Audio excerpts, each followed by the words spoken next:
Pupuri, papasalamat kami sa iyo, Panginoon, sa iyong patuloy na katapatan sa aming mga buhay, sa bawat ministry, Panginoon, sa amin. Salamat, Lord, sapagkat mayroong ganitong opportunity, O God, na mas lalong maitama po yung aming interpretasyon sa salita mo, O Diyos. At salamat, O God, sa iyong pagbibigay ng mga tao, O God, upang kami, Panginoon, ay ma-equip, ma-empower, O God, at matuto, Lord God.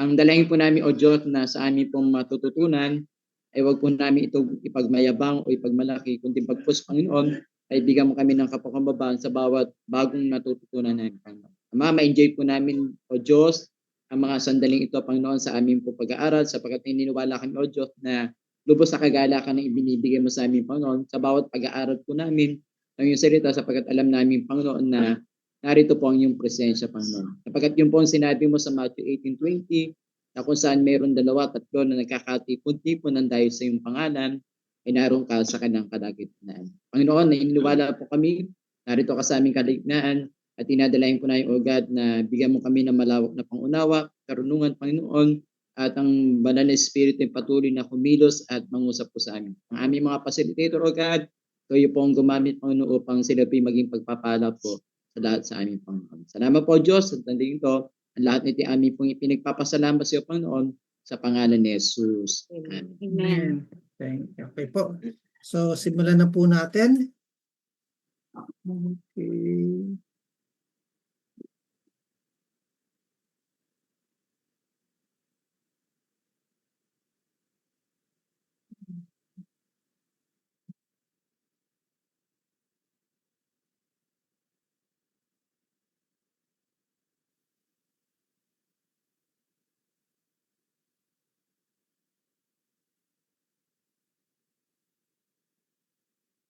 Nakikita niyo na po yung screen? Okay.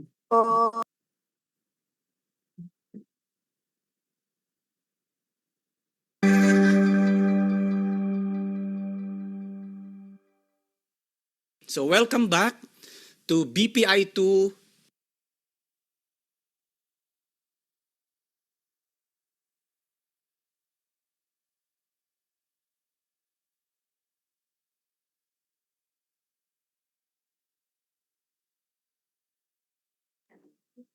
BPI ko na po yan, Mama. Lesson ko na po yan. Oo nga po, sorry po. Practice lang po. Practice lang. Tinitingnan ko lang kung alert kayo.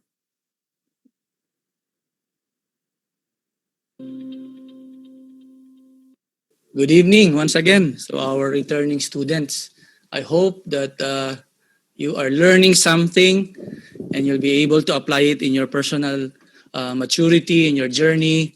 At the same time, be able to apply it in your respective ministries. So always remember the most important thing that we have learned last week is that the intention and the objective is not knowledge or information, but change lives.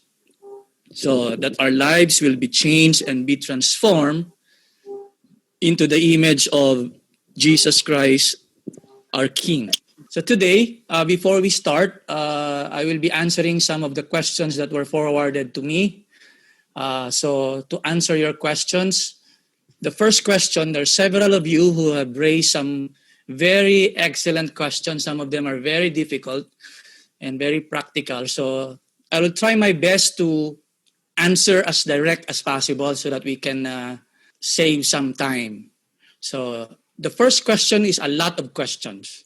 It's a combination of so many questions and difficult and very hard questions. So it says here, I'll be reading the first question. Will scripture interpretation be subjected to acceptable ethical and moral values other than the church history principle or other than the church history being condoned?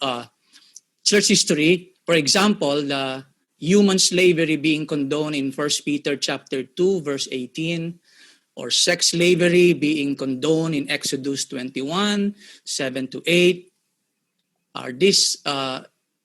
While these are not acceptable in the current norms that we have. So the question is, will the scripture interpretation be subjected to the acceptable ethical and moral values In other words, why is it the Bible is not addressing the issue of slavery in those days, especially in the time of Paul in the first century. So kasi ngayon, slavery is a very big issue. It's really a serious issue in our day. So, and then marami pa siyang tanong dito regarding what about God's interpreting difficult passages when it comes to like God himself will kill 10,000 people if it pleases him in 1 Samuel chapter 6 verse 19 and so on and so forth. So honestly, there are really hard passages in the Old Testament and even in the New Testament. I will not assume that I will be able to answer all these things. Really, really hard. There are really hard passages in the Bible that when we encounter those things, and sometimes when we ask the question, why did God do it? And it's really not, as long as it's not, the scripture does not reveal the reason why, then we don't really know the answer to that. That's why there are passages in the scripture that says secret things belongs to God. So what is revealed belongs to man. So there are really hard questions that we cannot find answer in our time. So I hope that someday God will be able to give us an answer why he allowed those things, the killing and so on and so forth. But let me attempt to answer about the question of slavery. I want you to listen very carefully. The issue about slavery, why did Paul did not say, set your slaves free, masters, so on and so forth? Bakit may slavery? As if Paul was not addressing the issue of slavery. By the way, just to correct, the scripture does not condone I don't think the scripture condone slavery in such a way that he agrees in it. Although Paul, if you will notice in Colossians, in Ephesians, in 1 Peter, that Paul would give some instructions, household rules in the new community in the church for believers. So he would give some instructions like, masters, do not provoke, do not maltreat your slaves, slave servants, obey your masters, and so on and so forth. You will find that in the letters of Paul. I don't think the scripture is condoning. Actually, on the other hand, the scripture, Apostle Paul is giving now the first century some guidelines as to how they have to behave, as to how to behave. If you're a master, you should behave this way. If you're a master who is a believer, if you're a servant or a slave and you are a believer in Jesus Christ, then you should behave this way.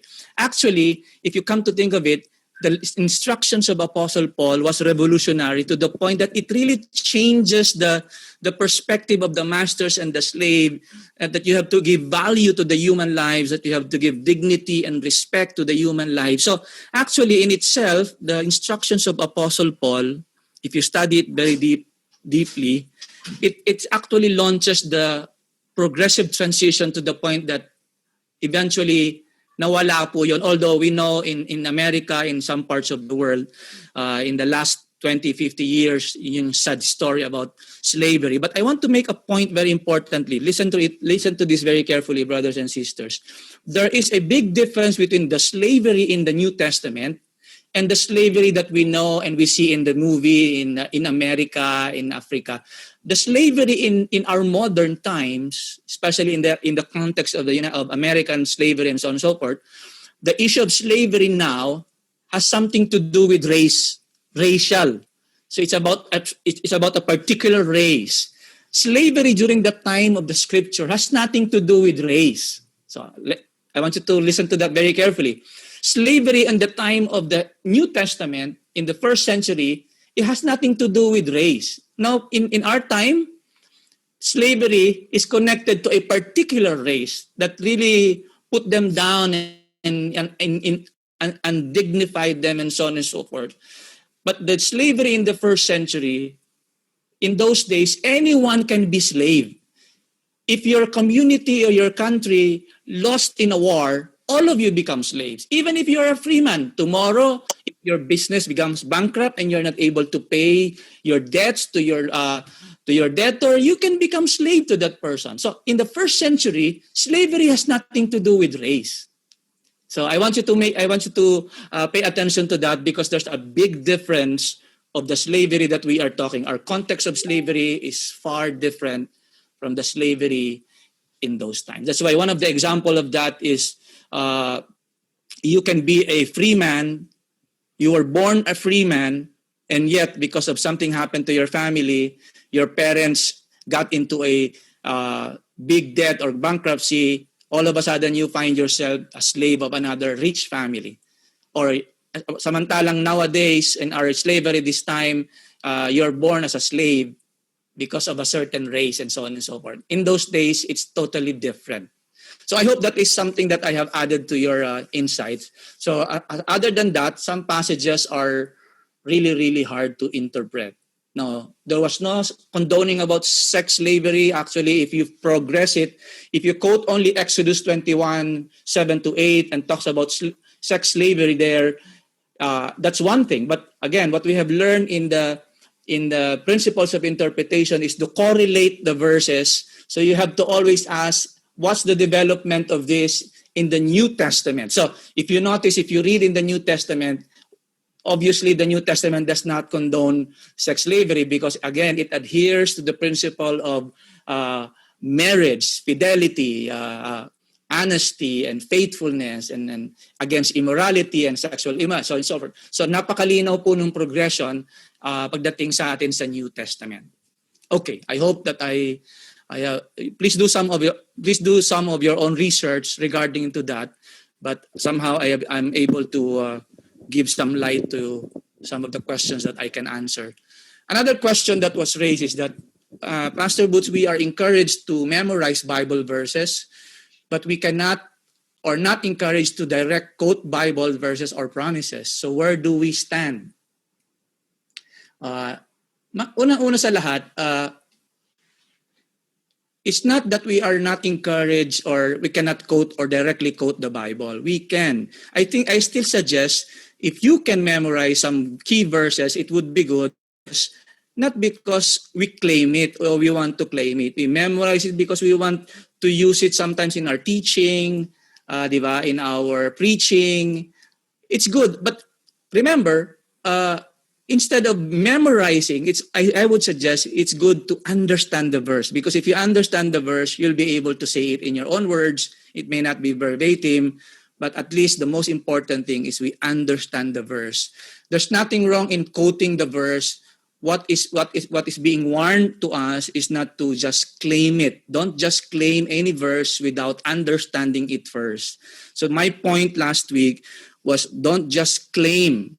I'm not saying don't claim. Yes, we can claim promises that are really general promises. For example, the love of God for us. But before you claim anything, see to it that you understand the verse, whether it's a general promise or a specific promise. So that's what I'm trying to say last week. I hope that's clear. Another question, a leader said his loyalty is only to the Lord and not to his pastor. So what is your thought, Pastor Boots? Paano kung isang leader mo sa church, ang sabi niya, ang loyalty ko sa Lord lang not to you, Pastor. So this is a very interesting question. And actually, nung binabasa ko itong tanong na to, ang tanong ko rin is, ano po yung context bakit niya sinabing yung loyalty niya ay sa Diyos? Kasi baka yung, halimbawa, pag pinagbabawalan ng pastor na sumamba o pinagbabawal ng pastor na ganyan, siyempre sasabihin ng tao, ay loyalty ko sa Lord, di ba? So ganoon naman ang context nito. Pero on the other hand, pag sinabi natin ang loyalty natin sa Diyos, wala pong mali doon. But let us also remember that not only the vertical relationship is important, horizontal relationship is also important. Parang sinabi ni John, sinasabi mo mahal mo ang Diyos, ay yung kapwa mo hindi mo kayang mahalin na nakikita mo. So paano nangyari yon? So kung titingnan niyo po, may correlation yung vertical relationship saka yung horizontal relationship. Tatandaan natin, yes, ang loyalty natin ay unang-una sa lahat sa Diyos. Pangalawa, sa mga taong itinalaga ng Diyos to the spiritual authority that God has given to us. At isa sa mga yon ay maaaring ang pastor natin o ang ating mga leader.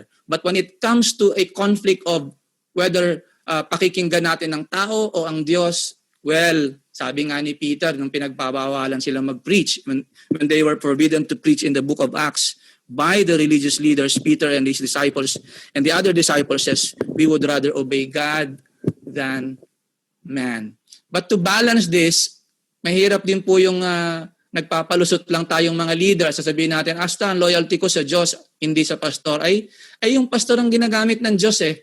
Bakit hindi ka tayo pwede maging loyal sa ating leader, sa ating mga pastor? So dapat may balance po eh. So minsan kasi ginagamit din ng mga leader na ako sa Lord lang ako mananagot. Mahirap 'yon, no? Wala kang pananagutang na ibang tao. Mahirap 'yon. You have to be loyal to your parents. You have to be loyal to the pastors or the leaders that God has placed over you because they are the one that shepherds you. They are the under shepherds. So I hope that somehow give clearance because kung babasahin niyo po yung 1 Corinthians, ginamit na issue yan ng mga Corinthian church. Diba? I am of Apollos, I am of Cephas, I am of Peter. Nagkaroon ng division sa church. Tapos may isang grupo, hindi kami kay Peter, hindi rin kami kay Apollos. Kanino kami? Kay Jesus kami. Ay, sino tatalo doon kay Jesus eh? Pero actually, hindi totoo yun. Sila yung mga separatist. Yung mga nagsasabing si Jesus lang. Eh, kapatid, nilagay tayo ng Diyos sa church. So there is a relationship of horizontal dimension to it na yung ating pagsunod sa leader, submission sa leader is actually a reflection of our submission to God. Kung paano tayo nagsasabit sa mga magulang natin, authority that was placed by God over us, is at the same time how we respect God. Kaya nga, honor your father and your mother. Diba? Kasi God is the one who placed those leaders above us. Kasi kung sa Diyos ka lang, ibig sabihin, freelancer ka, wala kang pananagutan kahit kaninong tao, kahit anong mahirap yan. That's actually very dangerous. So no one can correct you. Because pwede mong sabihin na, hindi ko narinig ang Diyos eh. Wala pa ako naririnig sa Diyos. Although sumisigaw na nga ang Diyos, hindi mo pa naririnig, di ba? That can be a extreme position. So I hope I was able to give a balance to that. Now, another one is, what kind of Bible or book best you recommend? Siguro ang tanong dito, anong magandang libro na dapat na nire-recommend? I think the whole Bible is recommended for us to read. But if you're asking me ano yung unang libro na babasahin, I have answered this question last Sunday or last week. Begin with the Gospel of Luke and then probably followed by Acts and then continue reading and understand. Another question is, what do you suggest as the base version of the Bible? The base version of the Bible, especially for those who are not yet mature in Christ. Now, use as much as you can the latest translations. The newest translations that are available like NIV, NLT, ESV, because the latest translations or the latest versions, as I mentioned last week, were based on more reliable manuscripts compared to those oldest versions that were based in 1600, based on Latin Vulgate and Tyndale and Geneva and so on and so forth. May mga na-discover po kasi ngayong panahon na that goes way earlier than the old manuscripts. So that's why the new versions that are available now are more reliable and accurate compared to the older versions of the Bible that was printed in the 16th century. Let me give you a quiz. Kayo naman ang aking tatanungin. Diba? So be ready po. I want you to be ready. I want you to capture this slide. Take a photo of this slide. My question is this. Is it correct to use or quote this passage? Ano yung passage na yon? For where 2 or 3 are gathered in my name, or for 2 or 3 gather in my name, there am I with them. Tama ba na gamitin tong verse na to in group prayer meeting? Kasi di ba sayo pag may mga group prayer meeting, tara mga kapatid, let's gather together, let's pray. Because sabi ng Bible, kapag 2 o 3 ang nagkatipon, ang presensya niya ay nasa ating kaligitnaan. Or if 2 or 3 agree anything in this world, God will give it to them. Tama po ba na gamitin tong verse? Is it right to use this passage in applying it in our prayer meeting?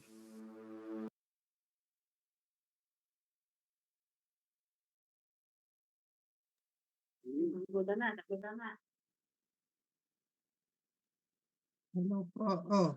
Okay po. So, meron po bang Open sharing lang. mag-share lang? Meron po ba mag-share? And No wrong and for everyone's learning po, huwag po kayong mahihiya. Tayo kami dito. Sabi ng tama or mali. Ano po yung opinion nyo for everyone's learning?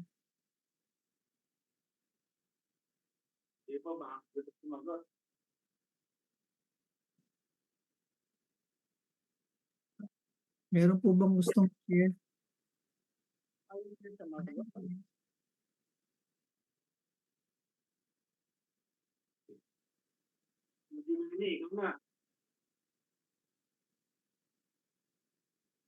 Ay, Pastor Sam. Yes po.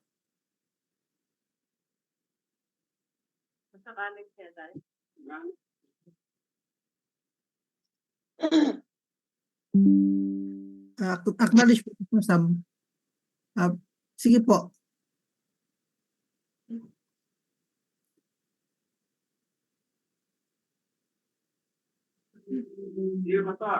Sige po, Pastor Sam. Go po. Pastor Alex. Sorry po. Hindi po ako sumasagot eh. Kailangan may Pastor Kamali Sam. po ako ng basa. Apo. Pastor Alex pala po. Sa amin pong mag-asawa, nag-uusap po kami. Usually po ginagamit po namin yung Matthew 18:20 sa lahat po ng gawain. Hindi lang po sa prayer meeting po.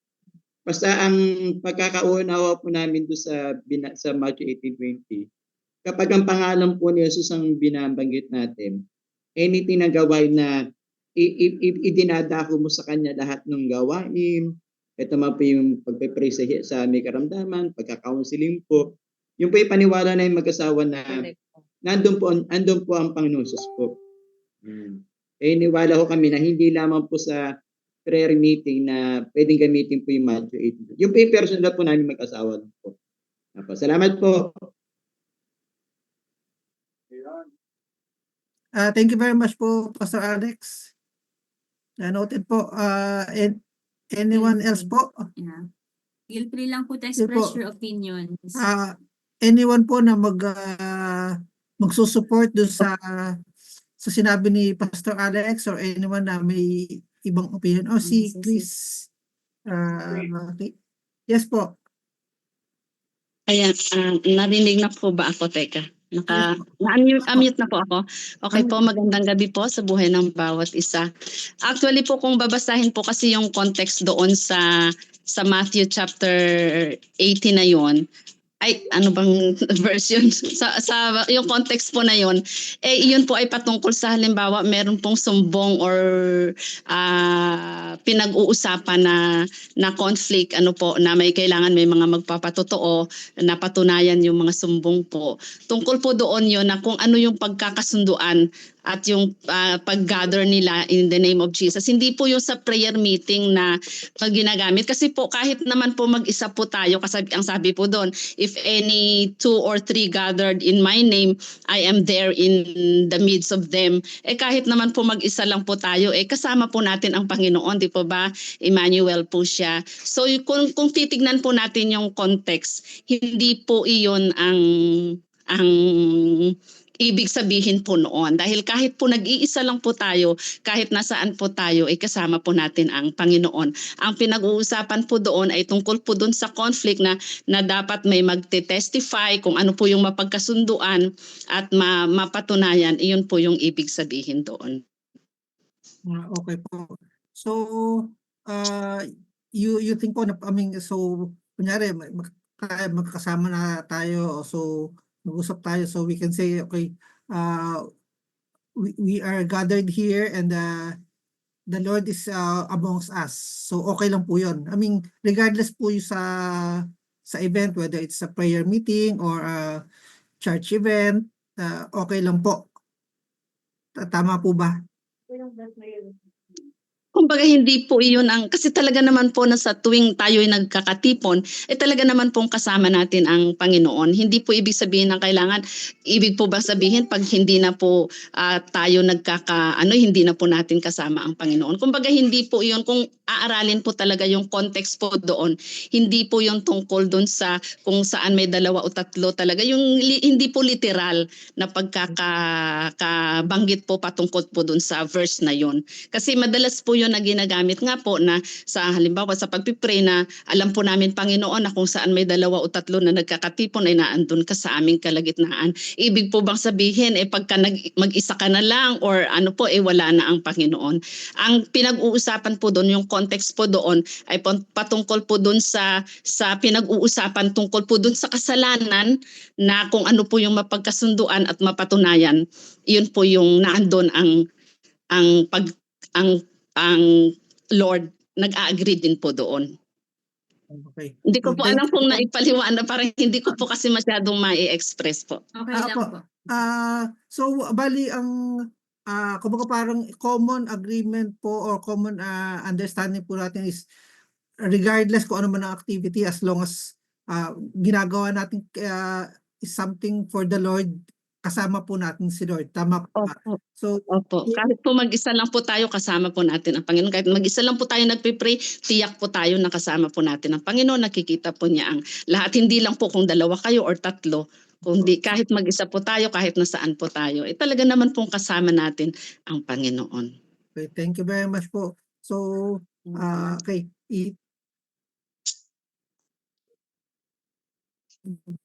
may ibang angle po ng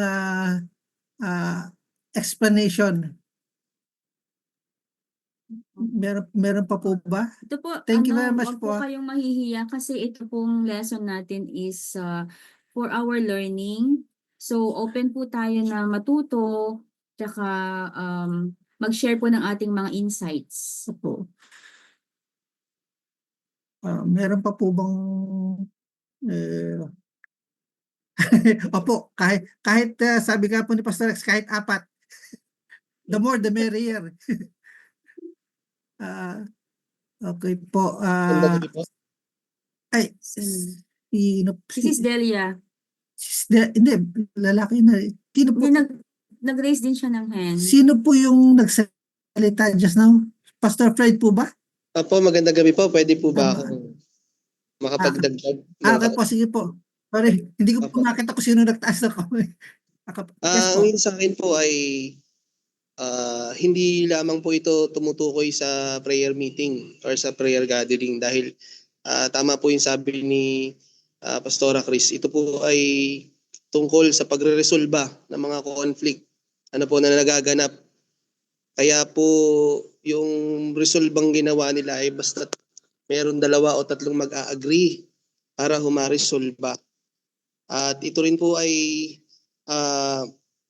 tungkol din po ito sa collective agreement or prayer po ng mga Kristiyano na kung sila ay mag-a-agree. Ine-emphasize po dito yung kapangyarihan ho ng agreement At tama po yung sabi nyo na kahit naman po anong gathering, basta ho tayo ay nagsasama-sama sa pangalan po ng ating Panginoon, nandoon po talaga, sinasamahan po tayo. Kaya hindi ito nakasarado lamang sa prayer meeting na gathering. Basta ho tayo ay nagsasama-sama at ginagawa natin ho ito sa pangalan po ng ating Panginoon, nandoon po ang Panginoon. Yun lamang po, maraming salamat. Thank you very much po. Well said po. Sis Delia po ba? Mag-share din. Totoo kayo po ba? Sorry po, hindi ko po kayo on the spot. Kaya hindi, parang may na ano po ako kanina. May,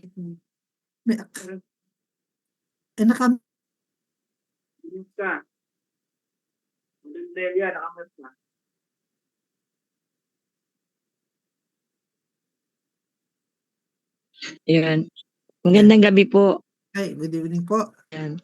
Yan. Sa akin din po kasi yung pagkakaintindi ko din po dito. Bali, yun nga po, pwedeng gamitin siya.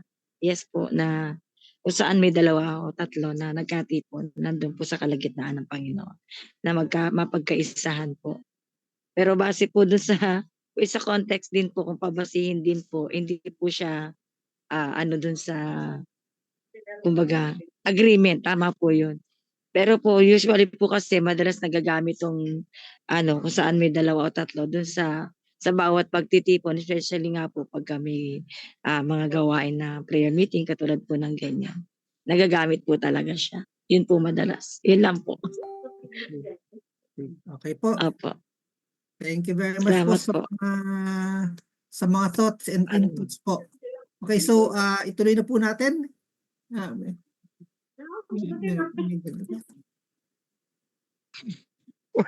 Okay. So bali ang ano po natin, so meron tayong iba't ibang points na nasabi. So mainly is ang nabanggit po is hindi siya restrained sa prayer meeting, hindi rin restrained sa 2 or 3. So ano natin ating common agreement, and then we'll see how po na ipapaliwanag ni Pastor okay po. May pahabol pala po si Pastor Rex. Yes po. Yung hindi estudyante po ang may pahabol. Yung Sis Amy. Ako, hindi po yung verse, for me, na po, ay tama po yun. Patungkol po siya sa conflict sa loob po ng church. Tungkol po siya sa sa pagdidisiplina, sa asundo-sundo ng mga sa loob ng church. So actually po, para sa akin po, pwedeng gamitin yung 2 or 3 kasama natin ng Diyos. Pero, wag na po natin banggitin yung verse. Kasi kung magkaiba yung konteksto ng verse, dun po sa, iba po kasi yung pinaka-verse niya, yung Matthew 18. Kesa po dun sa, pwede po natin gamitin yung 2 o 3 kasama natin ng Diyos. Pero wag na po natin babanggitin yung verse. Kasi yung verse po ay patungkol sa pagdidisiplina at pagkakasundo po sa loob.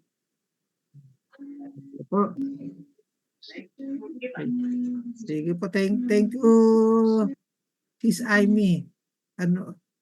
Okay po, so i-play na po ulit natin. Let's see po. So, again po, we are here to learn. So, ina-emphasize ko po, please be open-minded to learn, relearn, and unlearn po kung sakaling meron pong medyo maiiba sa magiging explanation. Okay po? So wala po tayong kino-condemn na on anything sa ating mga lessons. Okay po, wait lang po. Sige, ako pang share. Share. Pang share.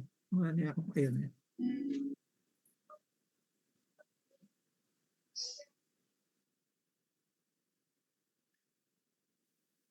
Tuloy na po natin.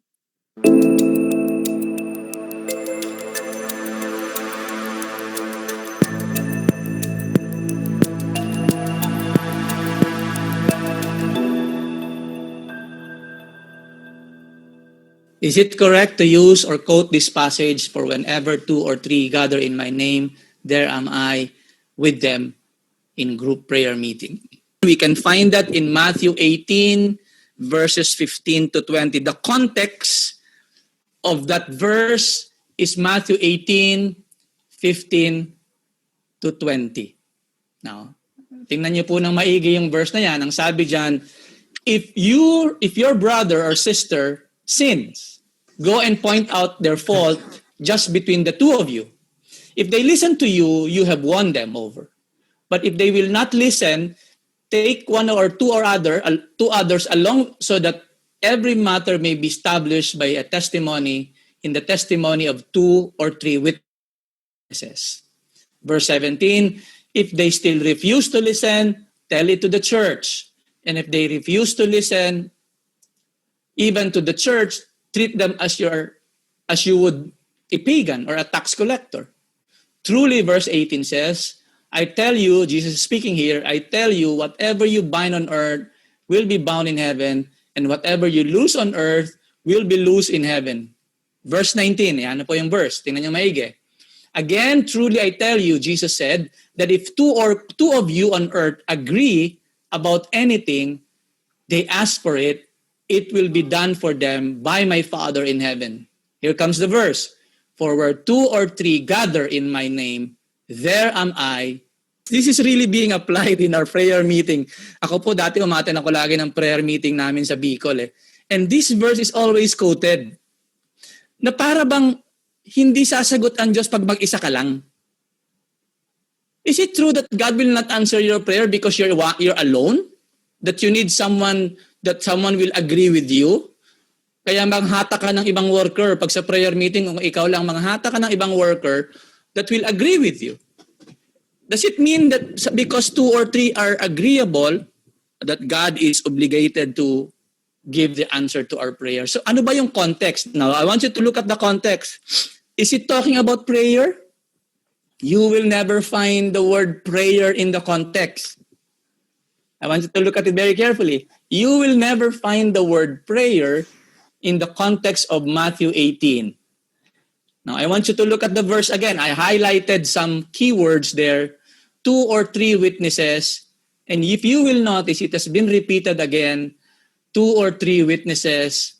If your 2 or 3 agrees, if you actually look at this, it has something to do with church matters. One of the members of the koinonia, one of the members of your church is doing something immoral and something like that. And you have to approach the person with someone with you and correct the person. If the person does not listen, bring the whole church. So the context of Matthew 18 has something to do with the church discipline. And this 2 or 3 is not because of majority, but these are the people who are witnesses and can verify the issue. And where 2 or 3 agree on certain matters, God is assuring, Jesus is assuring, as you discipline the person, I will give my approval. So this verse has nothing to do with prayer meeting. This has something to do with disciplining, correcting a brother or a sister who has done sin and is not listening and is not obeying or repentant. That's why it reinforces our overarching truth that I have been trying to say in the lessons that we have learned. A passage means what the author intended it to mean. So if Jesus did not intend it to be applied in a prayer meeting, there are other verses that talks about prayer. Why don't we use those verses? Ask and it shall be given. Seek and you shall find. Diba? There are so many verses that talks about prayer. Why insist on using this verse? Now that we know that the author intended meaning is something to do with church discipline. So, mga kapatid, meron lang po akong disclaimer, It is not my intention that we become very proud and arrogant. Like for example, yung pastor po ninyo ay hindi naka-attend itong ating seminar or itong ating teaching.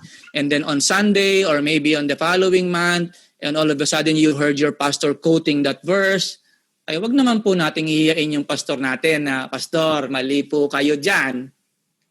Wag naman po ganon. So again, remember, ito po ay pang-ating buhay muna. So I don't want to hear that si Pastor Boots, panay turo ng ganyan. Yung aming mga member, naging suwail, nagkaroon ng mga sungay, at nagpipreach ako, bigla akong sinigawan, kaya mali daw yung aking interpretation. Ay, wag naman pong ganon. Okay? Kung meron mang ganon mga pastor, sabihin niyo po sa akin dahil hindi natin i-admitin sa next session. So the more we learn, the more we should humble, di ba? So, wag naman pong ganon. So I hope na sasabihin ng iba sa atin, ay hindi na ako makikinig sa pastor namin or any mang Bible teacher dahil mali-mali naman. No. Wag ganon. So I hope that I made that clear. So first and foremost, makorek yung ating buhay, parang yung ating pagtuturo. Kung tayo man ay bigyan ng pagkakataon magturo, ay makapagturo tayo ng maayos. All right, session number 3, historical principles. So far, we have learned and covered the 9 general principles in the last 2 sessions. I hope, again, in my prayer, that everything that we learn must be applied in our personal life, that we may be changed and grow in our spiritual maturity and be able to apply it in our own ministry. Okay po? Now, historical principles. I hope you're prepared to take down some notes, open your eyes and your ears, and concentrate. Historical principles deal with the historical setting of the text or passage. Obviously, historical nga kaya historical setting, di ba?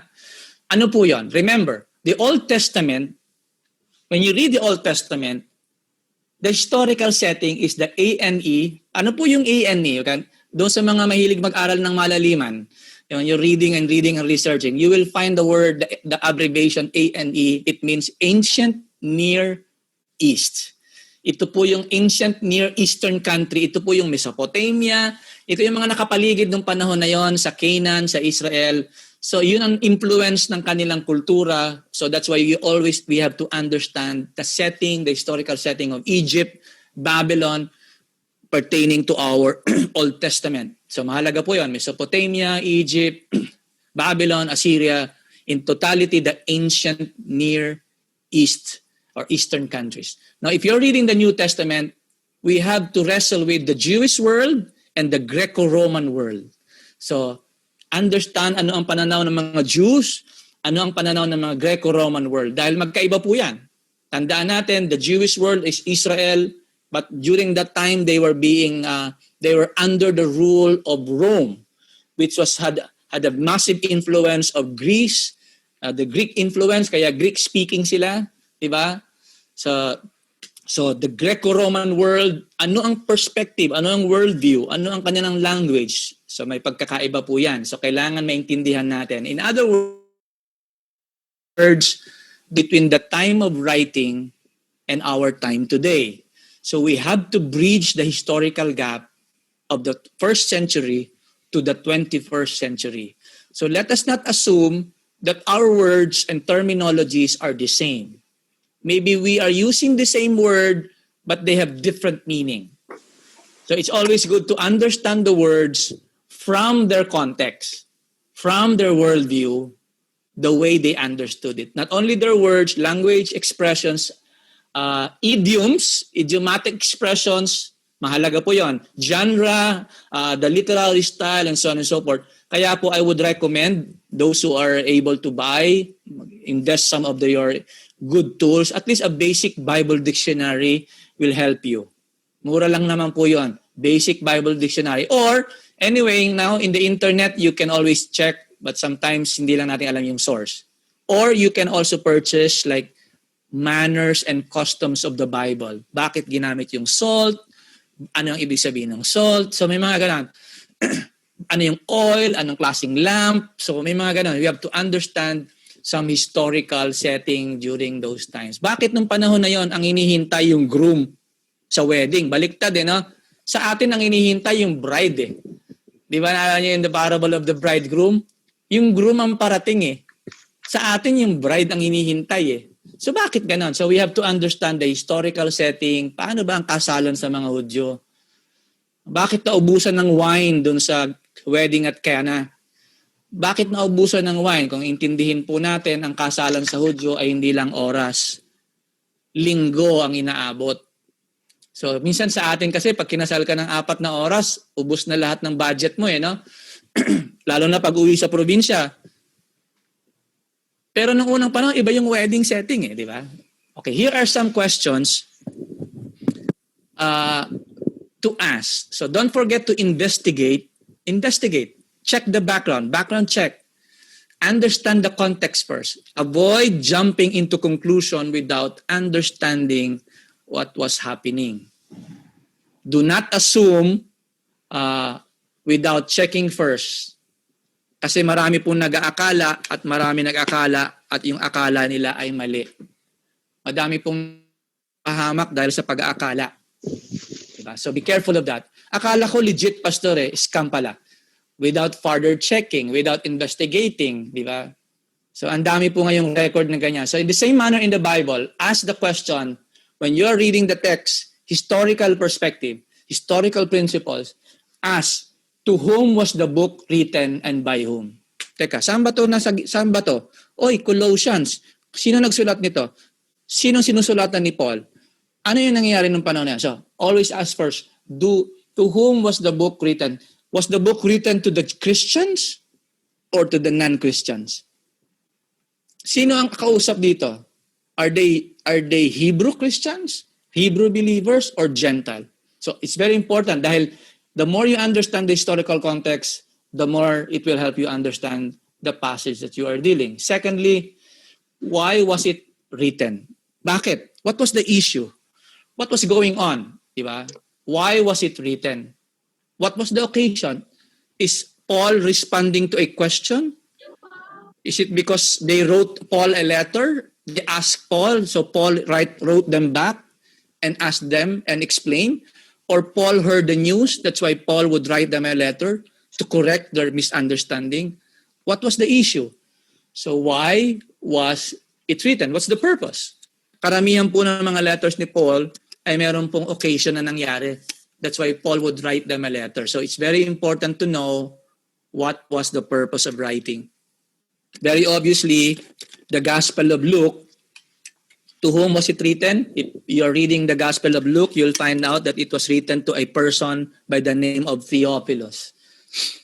Because he was seeking for God, he was seeking to understand the Messiah. So here comes Luke writing to him in an honorable and logical order with full research and everything. So third question is, and what role did the historical setting play in shaping the message of the book? You'll understand more of this as we go on. What are the customs and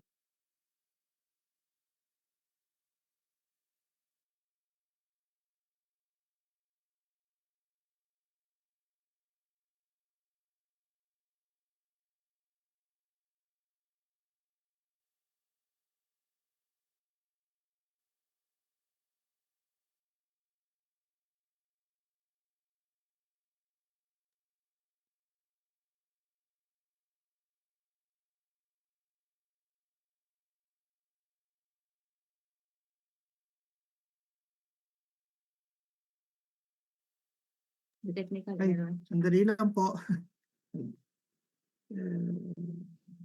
Kailangan i-reload. Sorry po, technical error. 95. 2952. 2952. Hmm. 2952.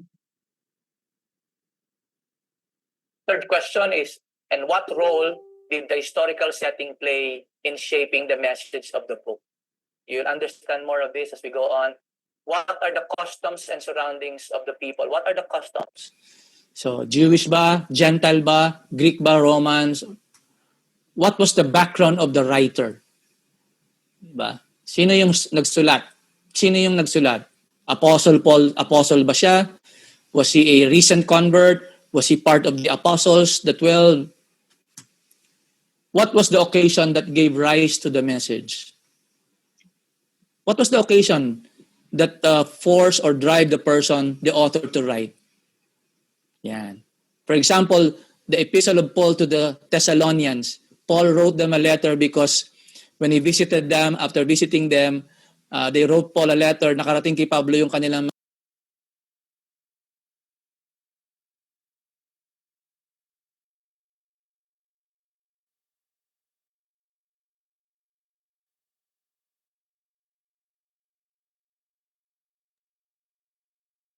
Dali lang po.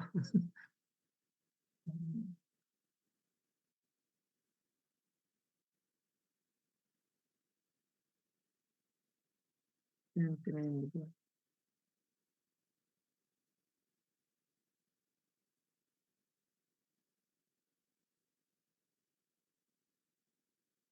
ba? Sino yung nagsulat? Sino yung nagsulat? Apostle Paul, apostle ba siya? Was he a recent convert? Was he part of the apostles, the 12? What was the occasion that gave rise to the message? What was the occasion that forced or drive the person, the author, to write? Yan. For example, the epistle of Paul to the Thessalonians, Paul wrote them a letter because when he visited them, after visiting them, they wrote Paul a letter, nakarating kay Pablo yung kanilang mga concern. Kasi ang akala nila parating na si Lord, that Jesus Christ is coming very, very soon. And then all of a sudden, they have so much question in their hearts and in their minds na yung kanilang mga brethren ay namatay. So their question is, paano po yung mga namatay, Paul? What will happen to them when Jesus Christ will come? Okay, that's why in 1 Thessalonians, Paul would address that. Don't worry, those who are dead in Christ shall rise first. Di ba? So may mga ganang. So you have to understand the historical setting and the occasion that gave rise to the message. Who are the main characters? in the book. The best example here is Paul's very short letter, postcard to Philemon. Philemon, si Archippus, si Onesimus. Yan. So ano yung setting nito? Si Paul nakabilanggo, he was in prison, and then Onesimus, very, very short letter. So sino yung mga main characters? Oh, si Philemon, di ba? And then Onesimus, a runaway slave. So those are very important questions to ask about historical principles. Now, are we ready? Let's go to principle number 1. Okay, principle number 1, since scripture originated in historical context, it can be understood only in the light of biblical history. Since the scripture or the Bible originated in a historical context, it can be understood only in the light of biblical history.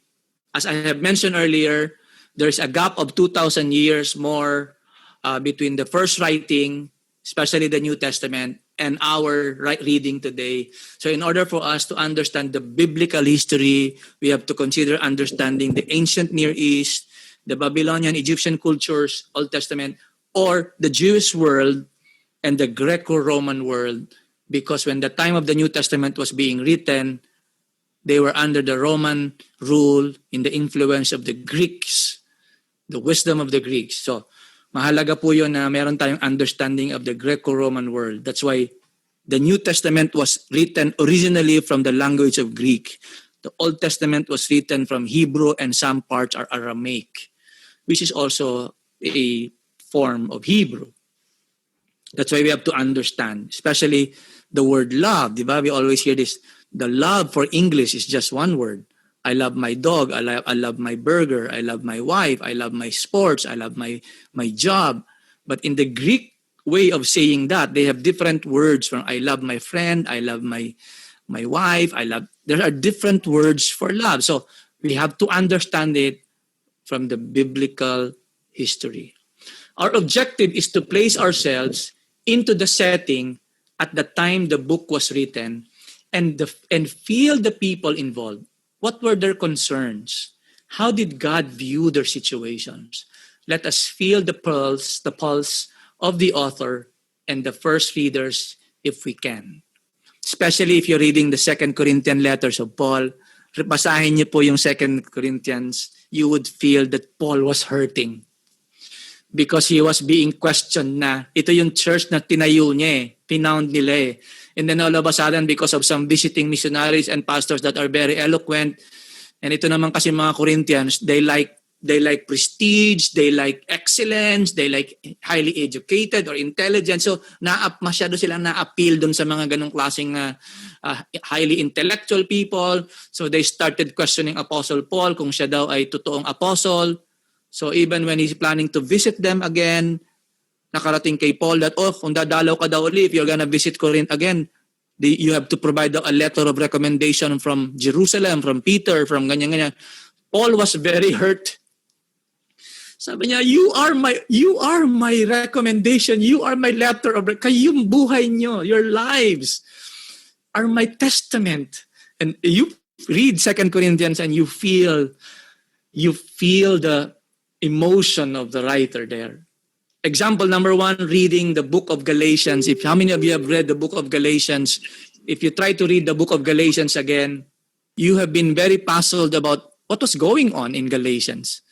So I want you to read Galatians, but before you read Galatians, I want you to read Acts 15, because connected to the background of the Galatians is Acts 15.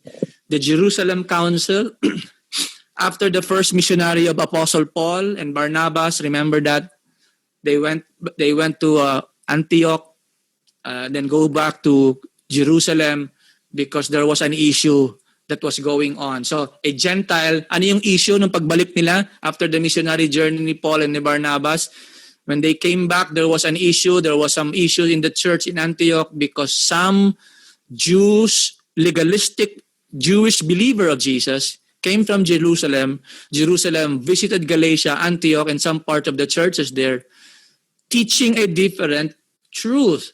They're saying a Gentile does not need to become a Jew.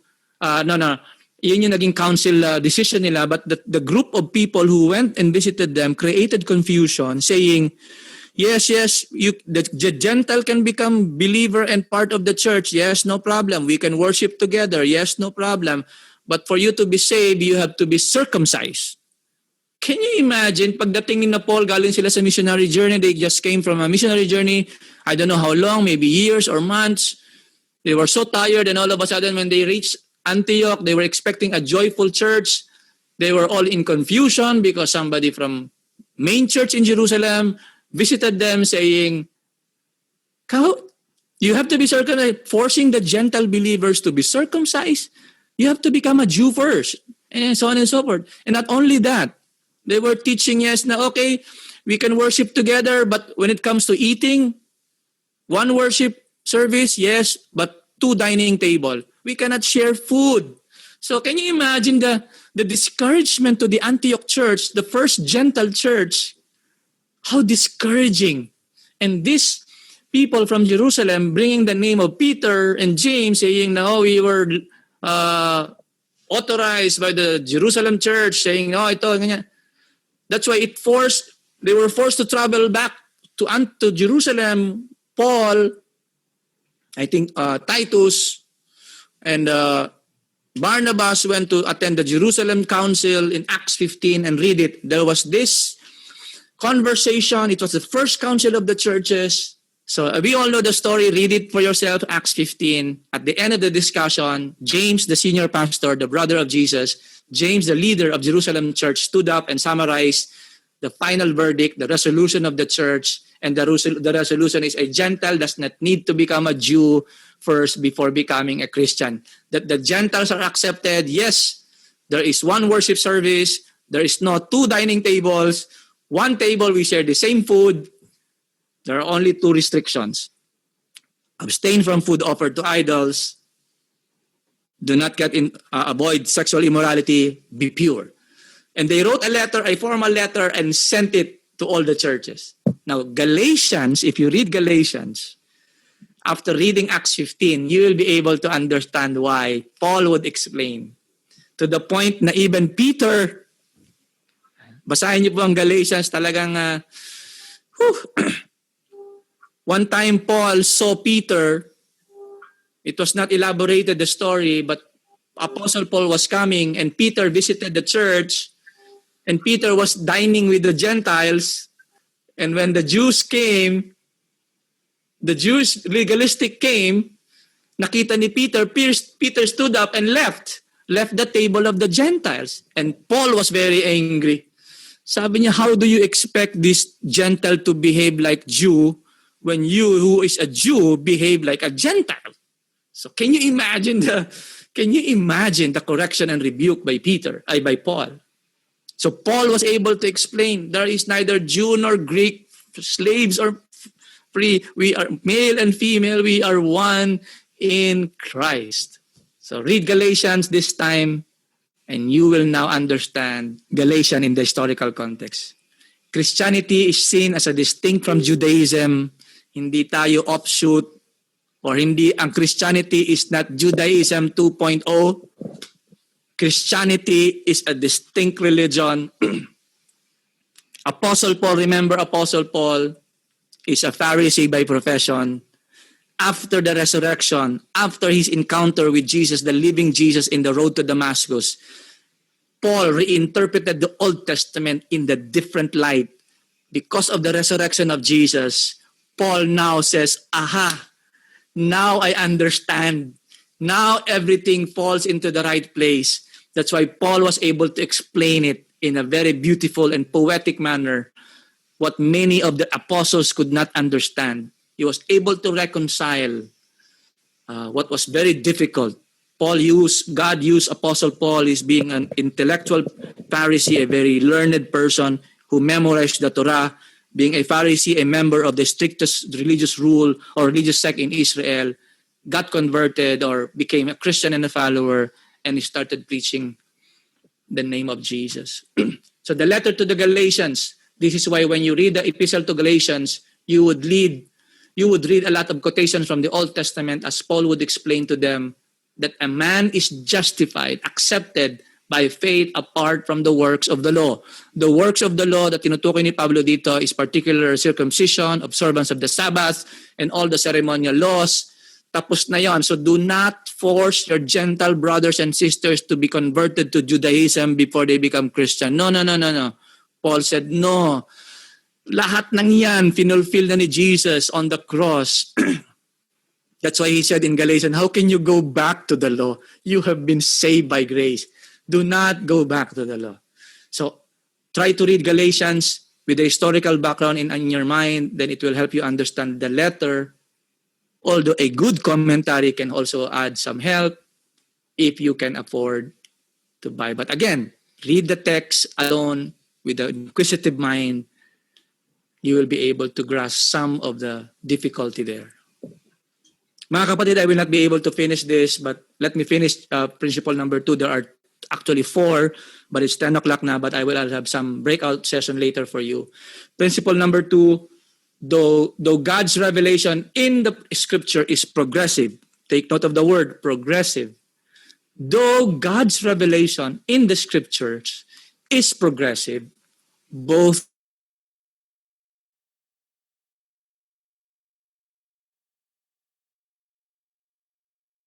are essential parts of this revelation and form a unit. So we cannot disregard the Old Testament and say, since the Old Testament has been fulfilled, we don't need the Old Testament. No. The revelation of God from the Old Testament to the New Testament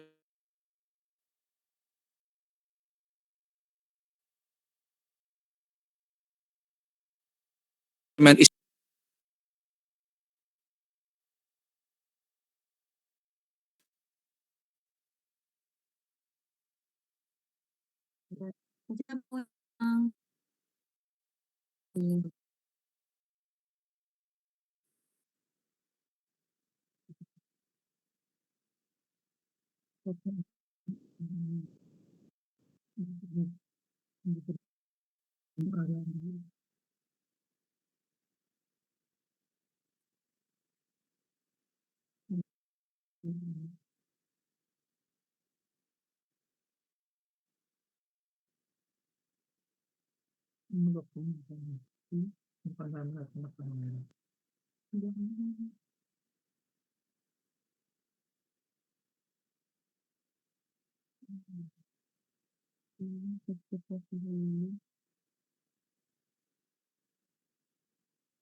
laws.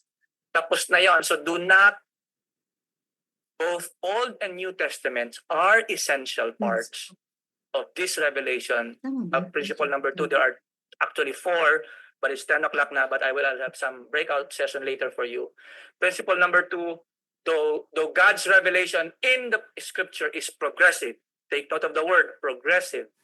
Though God's revelation in the scriptures is progressive, both Old and New Testaments are essential parts of this revelation and form a unit.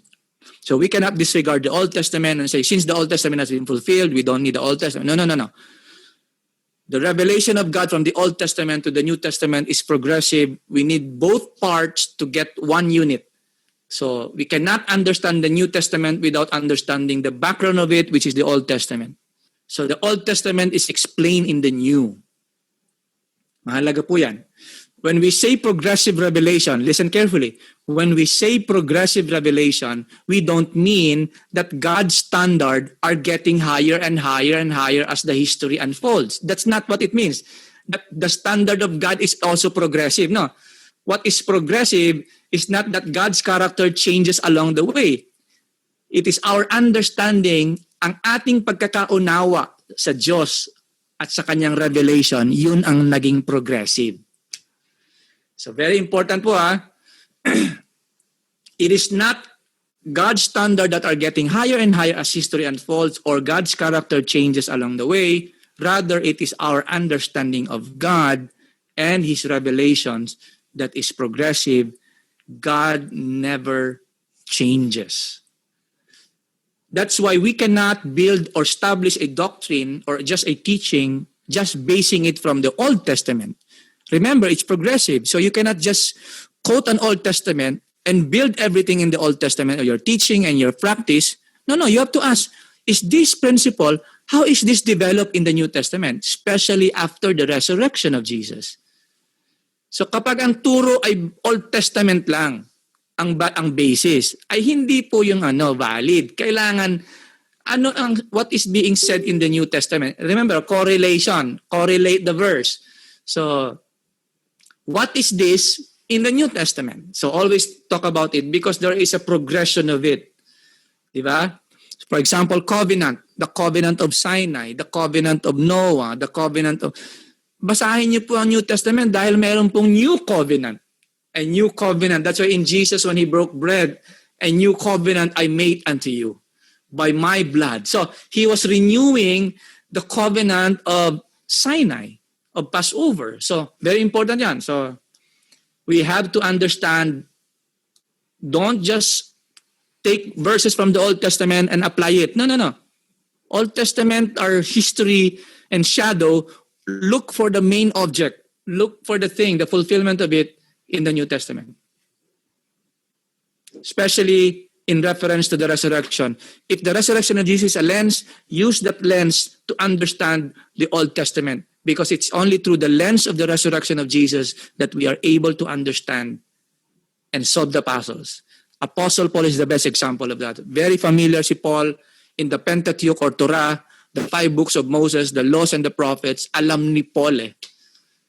After he encountered Jesus on the road to Damascus, Paul was able to write more than 3/4 of the New Testament, explaining to us, the Christians, what the Old Testament was all about in the light of the resurrection of Jesus. That's very important, which is the foundation of our faith. Remember, it was because of the resurrection of Jesus, that's why the Bible was written. Without Jesus rising from the grave, they will not be forced to write their account. Kaya sila nagsulat dahil nabuhay si Lord from the grave eh. Kailangan natin isulat. But if there was no resurrection, there was no historical event, so what's the point of writing? So it was the resurrection of Jesus. It was that event that drives them to write. When they compiled the New Testament, they have to borrow the Hebrew Bible, the Old Testament, because since Jesus is a Jew, we have to understand the background of the Messianic, and the Messianic promise is all recorded in the Old Testament. That's why they have to put them together. Hindi ibig sabihin ng Old Testament ay luma, kaya old. It's actually the first covenant. Baka magalit yung mga brothers natin na Jews eh. What do you mean Old Testament? Are we already old? Which means obsolete? No. Kaya siya tinawag na old, meaning dapat the first covenant and the last covenant of Jesus, which is the New Testament. For example, of the revelation and the progressive revelation of the yung Messiah. If you read the Old Testament po, the Messiah started with the promise of a seed. Nung nagkasala si Adan, one of your seed will crush the head of the serpent. Yun ang unang simula ng Messiah, the image of the seed that will overcome, that will rescue. Kay Abraham, one of your offspring, Abraham, through your offspring, Abraham, I will bless the nation of Abraham. Because of you, to David, God said to David, tuwang-tuwa si Lord kay David, because you have obeyed my commandment, David, I promise to you that I will make your throne everlasting. Na ang anak mo, one of your sons, your seed, your offspring will be sitting on my throne, and his kingdom will be forever.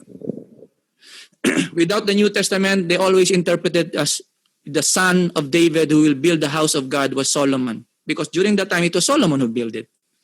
But after the resurrection, look at it from the lens of the resurrection, what God was promising to David was actually Jesus. It was the fulfillment of Jesus, the son of David. Kaya the cry of the blind Bartimaeus, Jesus, son of David, have mercy on me.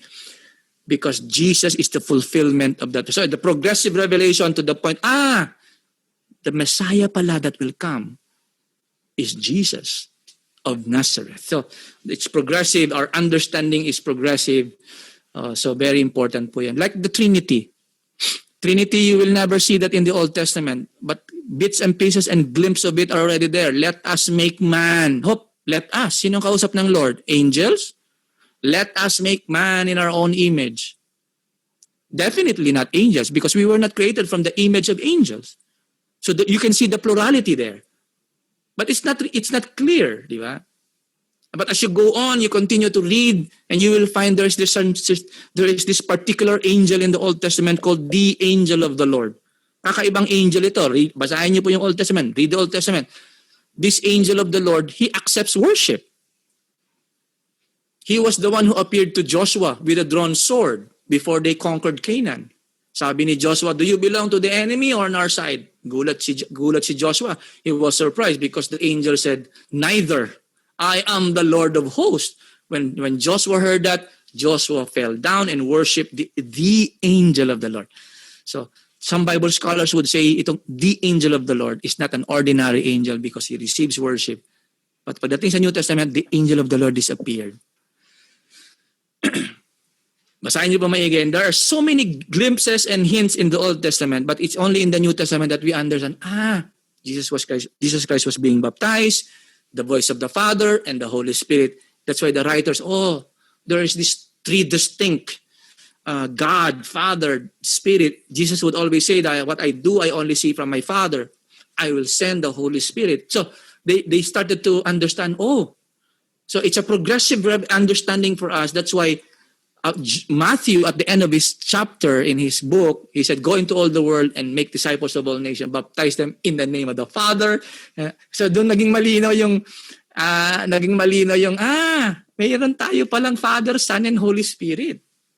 Because very prominent sa teaching ni Jesus, I will send another comforter, the Spirit of God who will lead you into all the truth. I will ask the Father, and the Father will send it, and we will make our abode in you. So they started to put that together. So I hope that is I'm giving you some glimpse of it. So we hear people commenting, why is the God of the Old Testament different from the God of the New Testament? In the Old Testament, God seems to be so harsh, not hot-tempered, and judgmental, while in the New Testament, God is more gracious and merciful. I think this is a common misunderstanding or mistake that leads to wrong interpretation. Why? Because when you read the New Testament carefully, Jesus talked more about hell and death and judgment compared to the Old Testament. God's revelation of himself was also progressive, culminating in Jesus, the fullness. Sabi nila, mas mahirap daw ang Old Testament. Actually, mas mahirap ang New Testament. Remember what Jesus said in the Sermon on the Mount? In the Old, if you kill your brother, you committed a murder. But I tell you, if you're angry with your brother, if you call him a fool, you're already guilty of murder. Now tell me, which one is more difficult? In the Old, you say, do not commit adultery. But I tell you, Jesus said, if you look at a woman lustfully, you already committed adultery. So it was a shock to the hearers. Wow, the standard of God's morality and law and holiness and purity stands the same, remains the same. So the Old Testament sets the stage for the correct interpretation of the New Testament. We cannot ignore the other for the sake of the other. We will have difficulty understanding the New Testament if we are not familiar with Old Testament story, such as the creation, the fall of man, the story of Abraham, Exodus. Without the Old Testament, when you read the New Testament, there are a lot of missing pieces. Because when you only read the New Testament without the Old Testament, when Jesus said, I will only give you the sign of Jonah, 3 days in the belly, and the Son of Man will be 3. Who is Jonah? If we don't have Old Testament, who is Jonah? Just like Daniel, the abomination of desolation will come to the temple. Who is Daniel? The day of the coming of the Son of Man will be like the days of Noah, where they are eating, drinking, and marrying. Who is Noah? So kaya the Old Testament story, if we are not familiar with the Old Testament story, we will never be able to put the puzzles together in the New Testament. Especially Apostle Paul would always quote Old Testament scriptures. Remember, scholars would call it a meta-narrative, the overarching and the bigger story of God's redemption of man and the world fulfilled in Jesus. Meron pong meta-narrative from Genesis all the way to the book of Revelation. The greater story, ang story ng pagpapadala ng Diyos at pagligtas ng Diyos sa tao. So I would recommend that you read again the Old Testament, especially the book of Genesis, Exodus, Numbers, Deuteronomy. But very important yung Exodus, Numbers, Deuteronomy, especially the exile story. Paulit-ulit po yan. And then dadating kayo kay Ruth, napakaganda ng story ni Ruth. Dadating kayo kay Jonah, napakaganda ng story ni Jonah. And Isaiah, medyo mahirap-hirap basahin ng Isaiah dahil prophetic. Then the book of Daniel is so beautiful. So read those things because those things have something to do with the New Testament and the fulfillment of the coming Messiah. Example, Jesus talked about the serpent in the wilderness. Kausap niya si Nicodemus in John chapter 3. Sabi ni Lord kay Nicodemus, just as Moses lifted up the serpent in the wilderness. So if you have no background of the Old Testament, you say, what? Who is Moses? Diba? What is the serpent? So that can be found in the book of Numbers. When there was this vipers, this snake, because of the rebellion and sin, God sent them this snakes and they were all beaten and many of them died because of the paulit-ulit na rebellion and sinfulness. And Moses interceded for Israel and asked God, Lord, heal your people. And then God said, okay, make a brazen serpent, hang it on a pole, lift it as high as you can, and ask the Israelites in the wilderness, if any one of you are bitten by the snake, that poisonous snake, and look at the serpent, will be healed. So yung mga natutuka po ng ahas sa wilderness, can you imagine in the desert? There are these snakes, and then because of their rebellious and disobedience, those who were bitten and look at the snake, they were miraculously healed. So here comes Jesus talking to Nicodemus, who was a Pharisee, meaning he was familiar of the Old Testament. So Jesus quoted that. Remember the time? Nicodemus, and maybe Nicodemus, oh yeah, I memorized that. Remember the time when Moses lifted up the serpent in the wilderness? Yes. And then Jesus said, so is the Son of Man will be lifted up. And Jesus now here applying it to himself. Wow. For Nicodemus, what? As if Jesus is saying, I will be that one. Just like Moses, I will also be lifted up. Then I will draw all men unto me. Now, we sing that in worship, like lift Jesus higher in worship and praise. But actually, if you understand where it was drawn, lift Jesus higher means crucify him. When he said to Nicodemus, as Moses lifted up the serpent, I, the Son of Man, will be lifted up. He was speaking in the future. The Son of Man will be lifted up on the cross. That I will be hung on the cross. That anyone who looks at the cross with trust and loyalty will also be healed from their spiritual sickness. Wow. In another case, in the New Testament is a commentary on the Old Testament. How God revealed himself and how his plan is progressive, slowly unfolding. This is especially true in the book of Hebrews. Pag binasa niyo po ang book Hebrews, very obviously, sinulat ang book of Hebrews sa mga Hebrew Jewish believers. And that's why all the Old Testament scriptures are there. And the brilliant writer of the book of Hebrews was explaining that everything in the Old Testament has been fulfilled in Jesus. That's why we don't have to offer blood sacrifice today. We don't have the priest no longer. After the resurrection, imagine niyo po nung namatay si Jesus sa cross, di ba isa sa mga epekto nun lumindol? And what happened to the temple? The curtain in the temple that separates the Holy of Holy and the holy place was torn. Nahati, na-open yung pinakabanal na lugar. Can you imagine when Jesus died on the cross, resurrected from the dead? AD 70, after several years, the Romans came and totally destroyed the temple in Jerusalem because God is no longer dwelling in the house made by hands, but in the lives of his people. The church is the new temple of God in the world. Mga kapatid, listen very carefully. In those days, Israel is the Holy Land. But when Jesus rose from the grave, the whole world is now the Holy Land. And the church, Hindi na po Jerusalem, the literal Jerusalem. Hindi na yun ang sentro. Dati noon, every time people will have to travel to Jerusalem to worship God because the presence of Yahweh is only in the temple in Jerusalem. But Jesus said to the Samaritan woman, a time will come when you, the Samaritans, will no longer go to worship in this mountain in Samaria, nor we, the Jews, will worship in Jerusalem, because time will come when the Father is seeking now for a true worshiper who will worship Him in spirit and in truth. Praise God, di ba? Pero kung kayo may chance na makabiyahe pa rin sa Israel, maganda po mag-tour para makita niyo po ang ganda ng Jerusalem, para so that you can always sing the song, He walked where I walk. I walk where He walked. So at least nakita niyo yung temple, nakita niyo yung Pool of Siloam, nakita niyo yung feeding of the 5,000, nakaligo kayo dun sa Jordan River. At least you had a taste of what Israel is all about. But when you visit Israel, you don't have to kiss the ground. You don't have to buy all the anointing oil or whatever there, because para bang lahat na lang doon banal na. Mga kapatid, ang presensya ng Diyos ay sumasa atin ngayon. Wherever you go, the presence of God is there. The whole world, the church now is the new temple of God. People in the Old Testament were saved by faith in God through the promised Messiah who was to come. In the New Testament, people are saved by faith in Jesus the Messiah who has come. Hindi po nagbago. In the Old Testament, the basis of salvation is by faith, believing in the promise and the coming Messiah.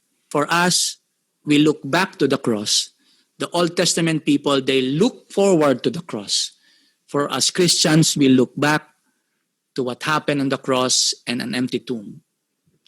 So the revelation of salvation becomes progressively clearer as the Old Testament history unfolds. But it's still the same. Hindi natin pwedeng sabihin the Old Testament is you are saved by the law. No. It's still by grace through faith in the promised Messiah.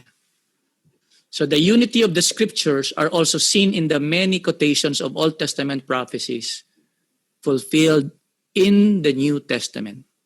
For example, the Hebrew Passover experience in Egypt versus the Lord's Supper. Jesus chose the day of Passover for him, the day for his crucifixion, the day of his death. That's why when the Thursday, when they had their communion, their Lord's Supper, they were all surprised. The disciples of Jesus were all Jews. They were familiar of the Passover. They always eat the Passover dinner. And Jesus made that Passover dinner arrangement. It was there that he broke bread with them. He washed their feet. And in their meal, Jesus made and redefined the Passover. And he said, now here comes the bread. This is now my body broken for you.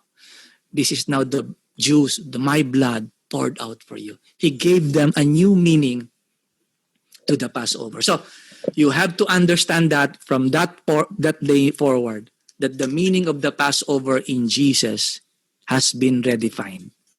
Meaning, for the Jewish people in the Old Testament, they had Egypt. Their exodus was the major story in their lives. But Jesus was actually saying, there is a new exodus happening now. It's not physical deliverance. It's a spiritual deliverance that I am bringing about.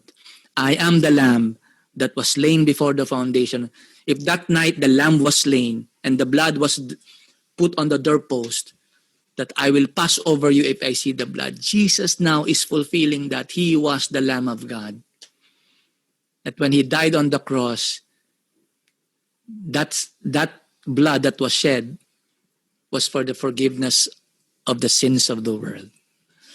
Beautiful.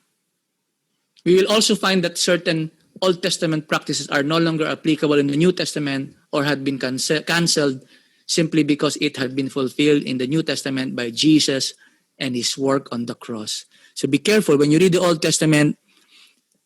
Always ask, what is this? How is it developed in the New Testament? Because you may be applying something that is already been fulfilled. So especially when you read the book of Hebrews. Kaya yung mga priest po, laking pahinga. They don't have to go to the temple again and again and again, the high priest. because Jesus died once and for all.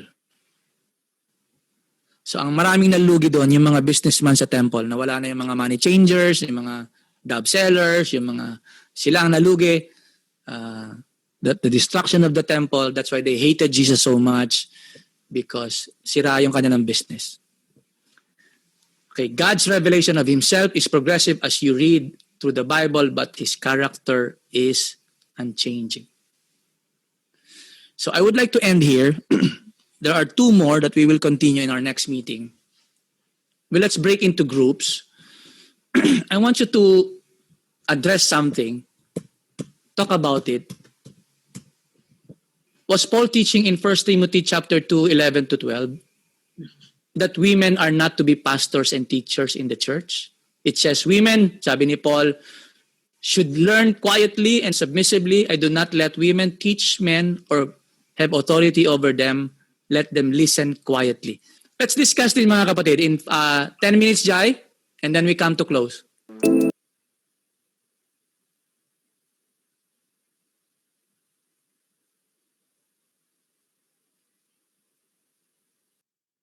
Hello po.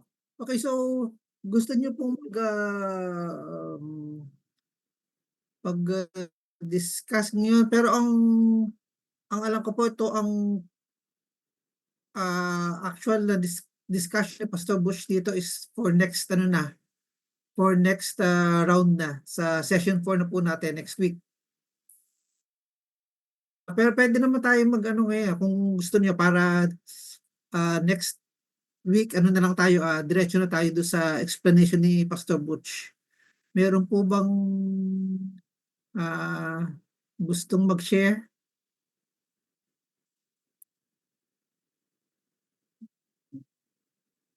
So ulitin ko lang po regarding po ito sa 1 Timothy chapter 2 verses 11 to 12, women should learn quietly and submissively. I do not let women teach men or have authority over them. Let them listen quietly. So, ano po ang masasabi niyo dito? So, sinasabi daw po ba ni Paul tinuturuan niya yung mga kababaihan nung time na yun na huwag maging pastor at saka huwag din magtuturo sa church. Teka, share ko lang po yung question para baka po hindi nyo na-capture.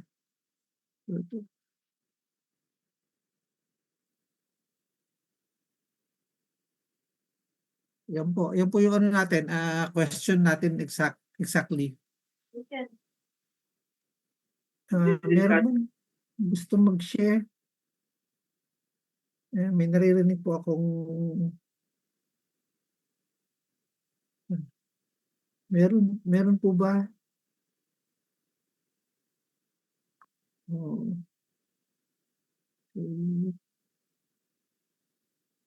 Okay, so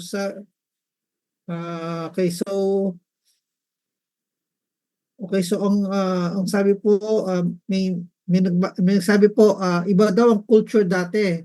So yung kababaihan daw is not that important at that time. So more on historical aspect po. Okay? Meron pa po bang ibang points? Okay po. Sige po, i-play ko na rin po para may sorry po, may ano pala. Sis Amy, ikaw bang may input? Correct. Patasan ng kamay. Kung pasok ko po ay opo, yun lang, wala pang paliwanag. Okay po. Okay. Sige, ituloy na po natin. Okay.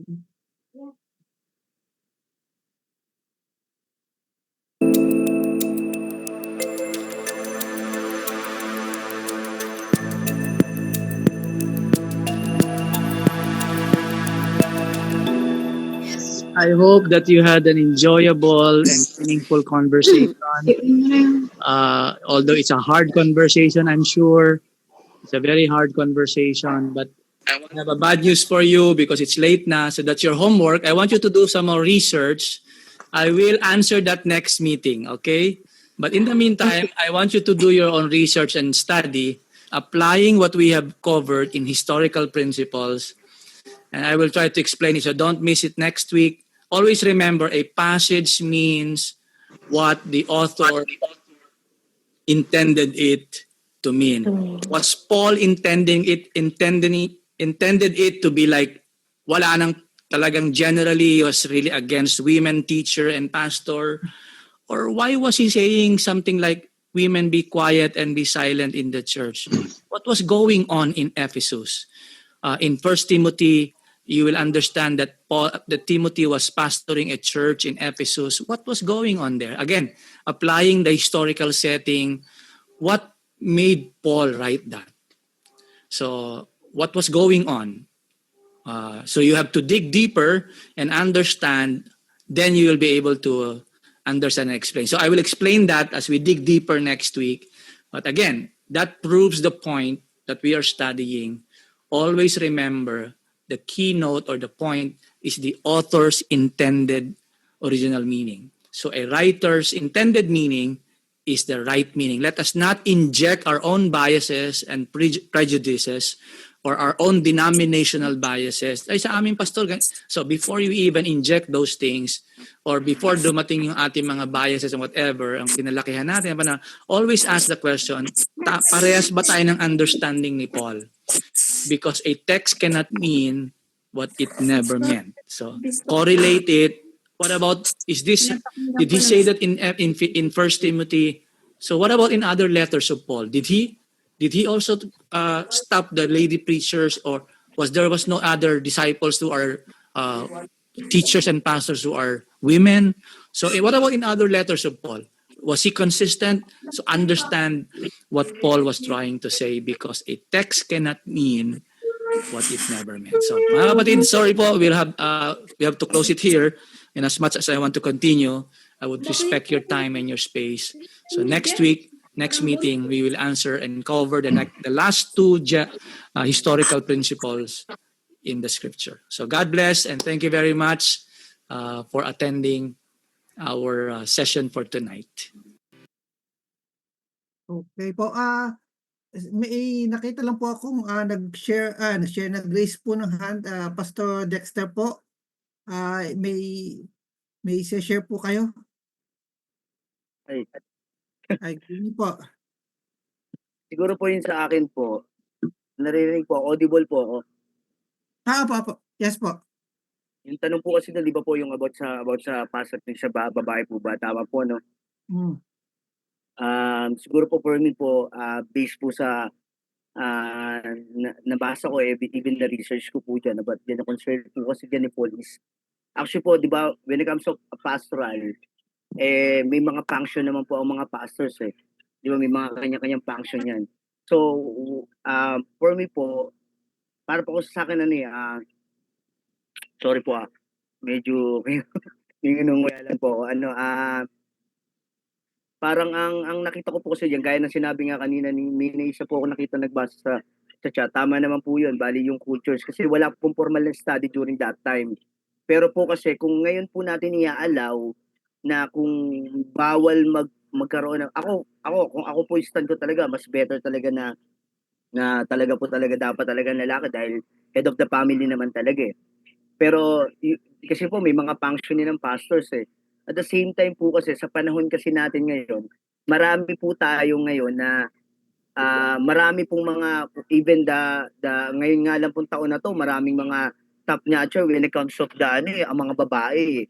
So, hindi ibig sabihin, kung parang hindi natin bibigyan ng pagkakataon yung mga babae na makapagturo. Parang yun po siguro sa akin po sorry po, hindi ko masyadong naanohan. Pero, ang nakita ko po dito kasi, siguro kapag talaga ang nagiging head of the church is babae. Pero as long na meron namang lalaki, siya yung pinaka-head. Parang kunyari, ako yung head pastor, tapos may associate ako, tapos babae siya, pastor ako yan, even yung asawa ko. Kasi wala naman talaga, sabi ko nga kay Mrs., wala naman pastor talaga din ang tawag, even sa babae. So pwede po siguro gano'n. Pero hindi natin pwedeng sabihin na hindi pwedeng magamit ang babae during sa panahon po natin. Kasi napakadami nga pong top notcher ngayon na puro mga babae po ang mga magagaling talaga eh. Even po sa mga bar exam. So yun po siguro po para sa akin. So, depende po yan, kanya-kanya po kasi yan eh. Dahil ako po naman ay ako stand ko po talaga kahit saan po ako gusto ko talaga din talaga lalaki, pero ang pinaka nakita ko po kasi diyan parang ano eh, dahil ako po kasi ay teacher po ako sa JIL, may mga ganyan tanong po sa akin eh, kaya na ano ko rin yung sabi niya, pastor, di ba dapat ganito, ganyan, di ba graduate ka sa ganito. Sabi ko, hindi naman gano'n, hindi ibig sabihin na babae, hindi sila may karapatan humawak ng simbahan. May kanya-kanya din kasi ako nag-function when it comes to the church. Yun po siguro sa akin. Sorry po, medyo Okay po. may ginagawa po kasi ako kaya. Yun po, God bless po, God bless. Okay, thank you very much po for sharing. Okay po, so meron po bang gustong summarize ng ating lesson for today or any takeaway po? Ano po ang inyong makalimutan niyo na yung iba sinabi pero may isang point po na si Pastor Butch na nabanggit na matatandaan po ninyo. Meron po bang makakapag-share?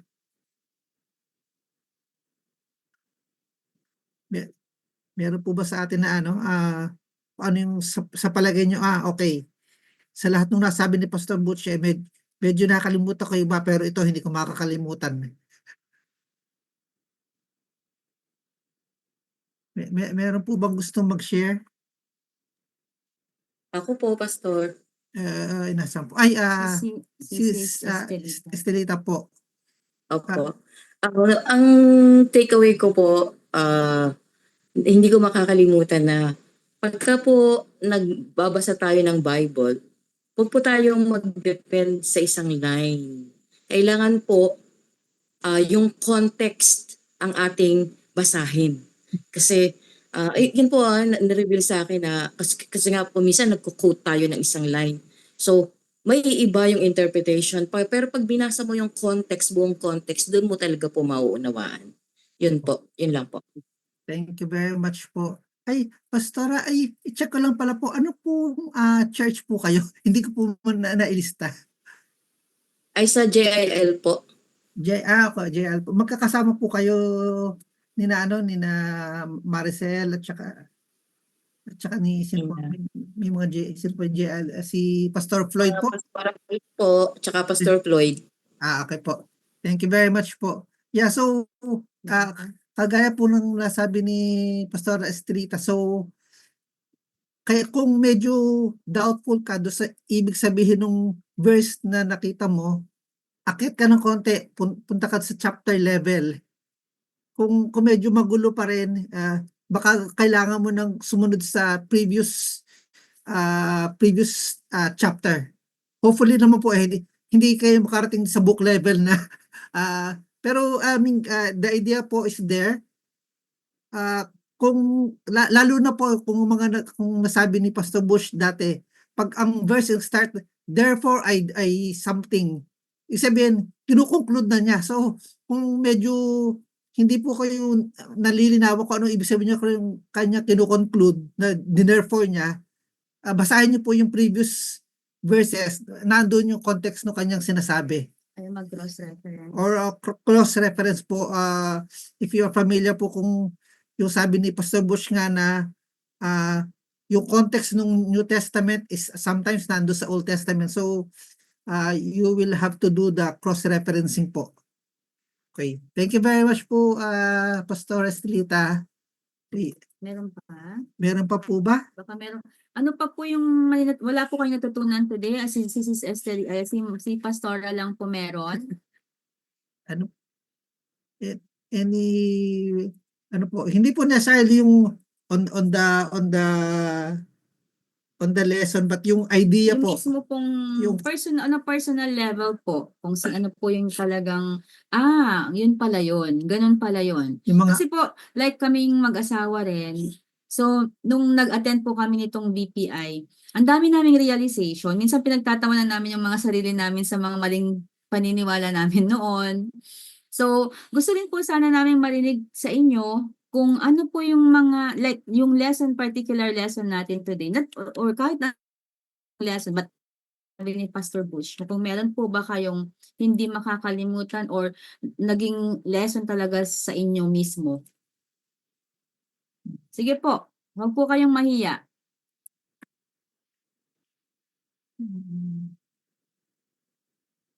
Sige po, sis, please. Sino po?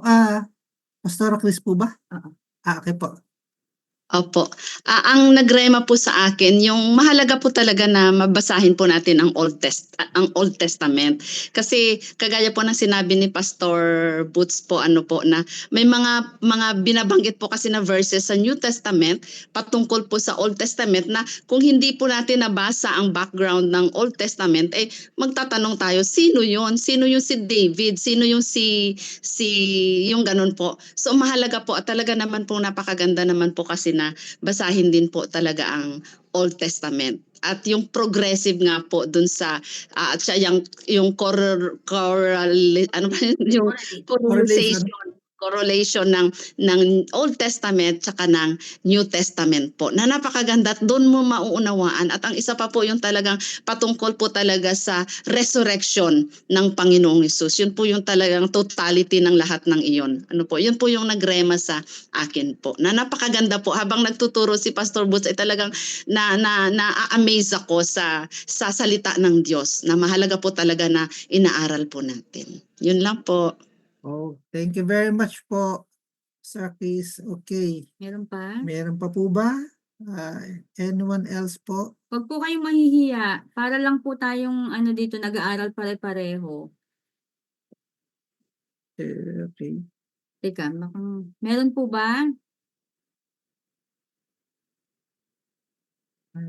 Okay na po. Wala na? Sure kayo? Ah, Wala po kayong natutunan? Lindsay po. Dalawang pastor Okay naman po. natutunan. Share ko lang po yung message ni Pastor Alex. Okay. So initially po nabanggit niya is Mahina daw yung microphone niya. So bali yung kailangan natin i-consider kung sino yung kausap, sino yung magsalita, and then ano yung occasion at saka anong customs ng panahon na yon. And then hindi daw po against si Paul sa pagiging pastora o leader ng mga kababaihan. Kasi iba ang kultura nga at that time, nung panahon ni Paul. So tandaan po natin kung kanino po ito isinulat ni Paul, bakit niya sinulat ito, para kanino niya isinulat ito, and ano yung background. So kailangan po natin basahin yung buong chapter. Tama. Ayun po yung nabanggit ko po kanina. Okay, thank you very much po, Pastor Alex. Okay, sige po. Okay. Final call? Okay, si Pastora Rosario. Rose po. Oo. Mahalaga pong aralin talaga ang buong context sa salita ng Diyos. Himayin po ng maunawa ang mabuti. Opo, na isa po sa lesson ni Pastor Butch, na hindi ko maalala kung yung previous is yung mga ginagawang nagbabasa ng one-liner tapos Bible yung reading. Yung hindi naman Bible cutting, yung basta Bible cutting. Isang line lang tapos yan na yung sinabi. Meron po kasi mga ganoong nag-i-evangelize na in some instances po, hindi naman po siguro lahat, pero in some instances po medyo medyo na-i-skip po yung meaning nung verse kasi yung isang sentence na yun lang ang sinabi niya. Para bang kunyari po ang sinasabi niyo is nang dahil siya ay ninakawan at pinagbantaan ng buhay niya, pinatay niya ito sa pagtatanggol sa kanyang sarili. Pero ang sinabi niyo lang ay pinatay niya ito. So wala po ang context nung ano yung nangyari, hindi buo yung istorya. Kumbaga parang kalahati lang po ng istorya yung nalalaman natin. Yes po, thank you very much po, Pastora Rose, sa Sino si Pastora Rose? so tsaka si Felisa, mas enlighten po pagbabasa at pag-aaral, learning and unlearning po ang pag-aaral natin. Salamat po. Yes po. Nabanggit ko po nung nag-start tayo, please have an open mind. Alam ko po na siguro po, if not all, is majority po sa atin is well-versed na rin po sa Bible, nakapagbasa na po ng Bible cover to cover, iba't ibang verses, NIV siguro, or MBB, or NLT. So meron na po tayong background, and with that, maari pong at that point na nabasa po ninyo is iba po yung understanding ninyo. So please be open po to get in new ideas, fresh points, and mas makakatulong po sa pagpapasa po nyo o pag-share po nyo ng Word of God, ng Scripture, para mas maipaliwanag din po ninyo. Kunyari, ang kausap po ninyo are yung mga new Christians o not even Christians yet, kumaga non-believers pa. So, pwede nyo pong mai-explain sa kanila na hindi po sila tipong magsasabi ng bakit sabi ni ano ganon, bakit ikaw sabi mo ganito. So at least po you will have the knowledge, you will have the stock information. Tsaka pwede nyo pong masabi na actually nasabi nila yan kasi ito lang yung sinabi nilang point, pero actually ganito yan pag binasa mo back. Ayun. So meron po kayong tool. So actually, ito pong maganda dito sa lesson natin ito is hindi po ito more on indoctrination na ito ang sabi ni Lord, ganito gawin natin. Hindi po ito indoctrination class. It's more of giving you the tool para po ma-interpret ninyo at ma-enlighten kayo on what are the words actually giving us. So sabi nga po dati ni Pastor Bush, hindi po maganda kung bawat isa po sa atin ay may interpretation. We should only have one interpretation. Kasi otherwise po, ayun po yung nagiging cause ng multiple churches with, kumbaga, so masyadong diverse doctrine po. So, bilang po, and thank you very much po ulit sa time ninyo, sa patience po at kasi medyo late na po tayo nag-i-start 6 o'clock na po, so thank you very very much po. Okay po. Some announcements lang po. Naririnig niyo po ako? Okay. Yes po. Pwede na po kayo mag-unmute. Opo. Okay. Opo. So, meron lang po tayong mga awards for this lesson. So, meron pong mga early birds, mga 12 po sila. Ipopost na lang po ni Pastor Rex sa ating group chat. So, meron po tayong mga early birds na 12. Yung pong dumating po or nag-join Login before 6 o'clock. Before 6. before 6 p.m. So, 12 po sila. Tapos meron po tayong mga kapatiran na naka-video on po all throughout the class. So meron po tayong 10. 10 po sila. Si Brother Aris, Pastor Alex, Sis Malu, Cristito, May, Delia, Griselda, Esther, Felisa, Shelin. Okay? Yung pong mga early birds, Cristito, May, Dexter, Aris, Christine Joy, Darwin, Rosel, Criselda, Jesseline, Giovanni, Alexander, and Malu Grace. Okay po. So, meron po tayong konting pang-merienda lang po. Ipapadala po namin mamaya through GCash.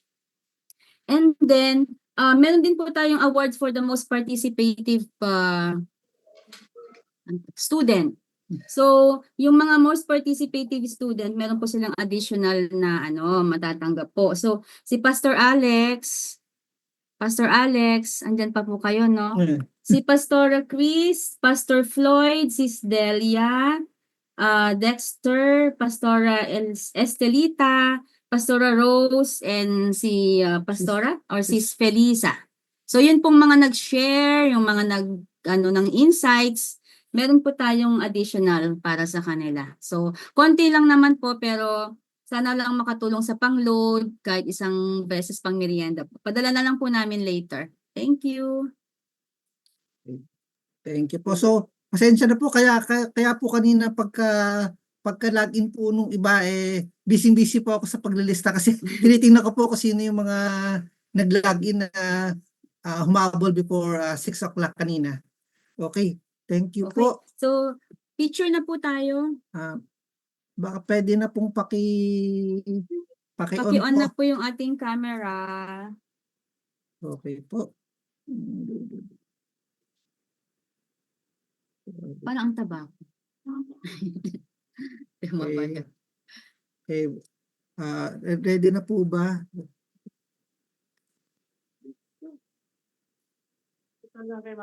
Wait po Okay na po. Brother Giovanni? Okay na sila na kami. Sige po. Okay po, sasend po kasi namin kay Pastor Butch. Kasi po. Hey. Ay, may mga batang cute. Okay. Yung mga kids po, Ay, pwede mga niyo pong bata po, isama. pakisama po. Okay po. Gagwapo, oh. 1. Okay, si Pastor Aris yata. May habol po ba, Pastor Aris? Awaki, hindi, jump shot.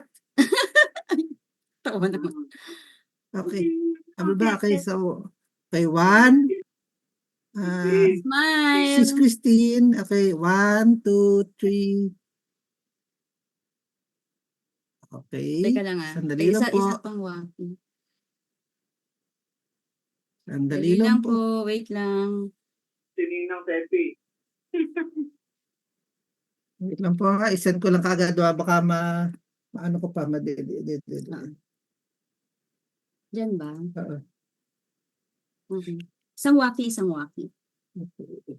Ito. Yan Sige po, ito po waki. May award yung pinaka-waki. May award. Okay po. Okay. Ang gwapo nitong bata, oh. Ang dami nating bata ngayon. 3. Yeah. Okay. 3, 2, 1. Waki! Tayo, hindi naman tayo nag-waki. Nakasmile lang tayo. Ano ba yun? Mahirap mag-waki na nagpe-press ng screenshot. Yun. Thank you Yun, very much sige po. Announce natin. Salamat po. God Trans- bless us po. Ay, sorry po, wait lang po May form, pa naman tayo. By the way po, may pinag-usapan po kami nila Pastor Rex. God bless you! Ay, hello! Yeah, ipag-pray po natin. We hope to see you sa katapusan po. Nasa Bulacan po kami. Itong buwan po na to, so tama. Nasa Bulacan po kami. So, si Pastor Rex na po bahala sa amin. Pastor Rex Pampon. Gusto po ni Ma'am Glenda sa partner na makita po kayo personal. Antayin namin kayo, ma'am. Celebrate daw po tayong lahat. Opo, kung po pwede po kayong make yourselves available po. Si Pastor Rex po yung